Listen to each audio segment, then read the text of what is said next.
and I'm pretty sure that it will be very soon, because everybody is working. The central government, the state government, the CSOs, the leaders, everybody is working towards that, and that is one of the most important things to happen. So usually we have had good round of discussions amongst ourselves also, and with the central government and the Ministry of Home Affairs.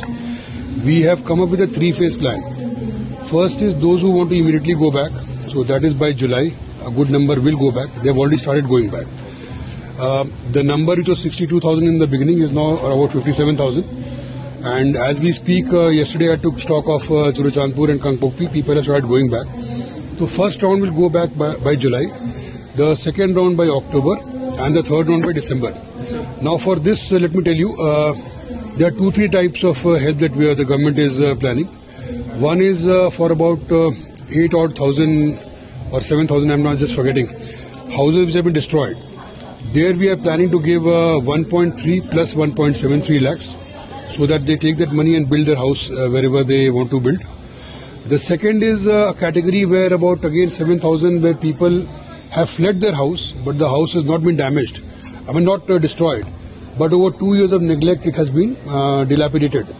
So there will be some kind of monetary help for those people also, so that they can go and set up their house and start their living. And the third category is even after December, there will be a good amount of when I say about, number can be about anything around 8 to 10,000 who will not be able to go back immediately. For example, people who have come back from say maybe More or some people from Kangpokpi or Churachandpur, they will be allowed to stay in the prefabricated houses, for which we are building 1,000 more prefab houses. But the camps are planned to be shut by December. So that is the plan. Things are improving as we talk while 1 or 2 incidents apart. The farming is also going on peacefully. Adequate arrangements have been made. And I am glad to share that both sides are farming together. I mean within eyeball to eyeball distance, and they are sharing water. That's a very good sign. And I mean all the positive signals are emanating. So I mean we have appealed to all the CSs also to just maintain calm. You see, one odd incident here and there can happen. Some mischievous elements are there everywhere. Some people want it to prolong, some people want something mischievous thing to happen. But then press at least should play a very responsible role. Please verify from us and please report the right things for the public. And sir, there is a big rumors regarding the visit of Prime Minister Narendra Modi. Not that we are aware of. I mean, an expectation is there, but then nothing has come as of now. Is there any program of the inauguration of some project? Civil Secretary? Lot of things are ready for inauguration. Whether it from wherever it is done, Civil Secretary is one, Police Headquarters is there, IT SEZ is there, the building is there. In addition, the outside Manipur also, the Manipur Bhavan in Dwarka, a huge structure, a huge building is ready now.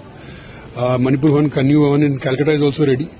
There are other things of other departments. Saski, a lot of works have come up. So all of it can be inaugurated together or seriatim. I mean that depends. So we'll start shifting this month end, because everything is ready now. Only last minute cabling is going on for internet and all.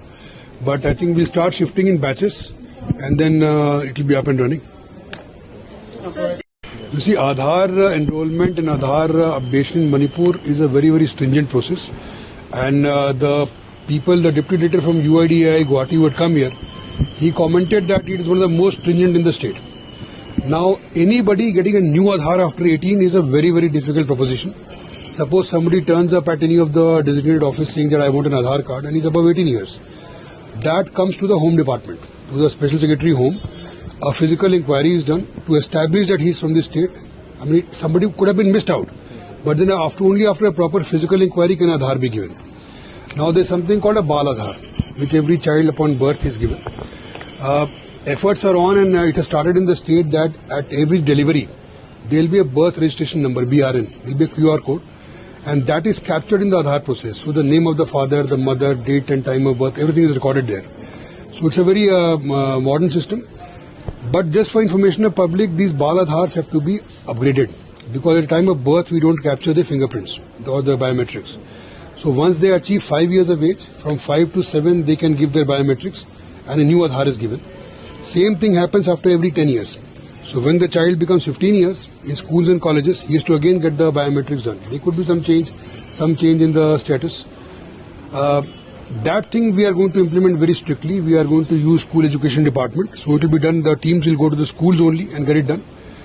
Apart from that, this exercise of weeding out Aadhaar of people who have died or who may possess fake IDs, that is going on very strictly. That is up and running process. So can this step going to detect, can able to detect those Aadhaar card holders, those hold by illegal immigrants? So illegal immigrant, what you are referring to, it refers to essentially the direction from Home Ministry was for people who have overstayed their visa and some Bangladeshis who are there. Here we don't have much, but yes, we have alerted all the police stations. Specific instructions have gone from DGP to each and every police station to carry out raids, to carry out some kind of intelligence, to find out if such people are available or not. It is possible that one of them would have sneaked in, acquired an Aadhaar through fraudulent means. So those people, if they are there, they'll be gradually weeded out. So there were reports that those Myanmar refugees who were taking a shelter here have moved back to the country. How many exactly have moved back? This you'll have to ask Home Department. I would not know about that details. But yes, sir. Is that all?